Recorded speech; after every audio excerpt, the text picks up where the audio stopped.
ಮೊಂಡಂಗೂಡ ತಾಲೂಕಿನ ಕುಂದರಗಿ ಗ್ರಾಮದಲ್ಲಿ ಕೃಷ್ಣ ಬೋವಿ ಅವರ ಮನೆಯ ಅಟ್ಟದ ಮೇಲೆ ಹಾವು ಅಡಗಿಕೊಂಡಿದ್ದನ್ನ ಕಂಡು ಮನೆಯವರು ಆತಂಕಗೊಂಡಿದ್ದರು.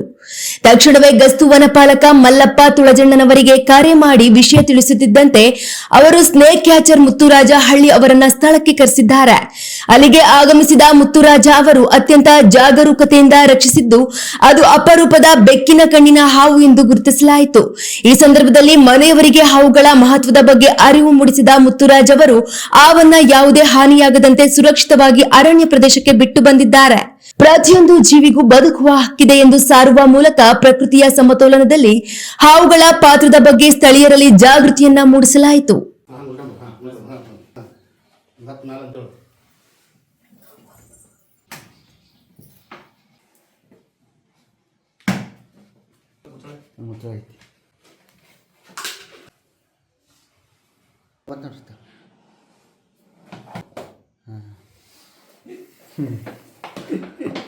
ಇದು ಒಂಥರ ಸ್ಪ್ರಿಂಗ್ ಥರ ಇದೆ. ನಾವು ಇರೋಲ್ಲ. ಹಾಂ, ಇಲ್ಲೇ ಬಿಡ್ತೇನೆ ರೀ. ಭಾಳ ದೂರ ಬಿಡಬಾರ್ದು. ಬಂದೆ ಬರಲ್ಲ ಬರಂಗಿಲ್ಲಪ್ಪ.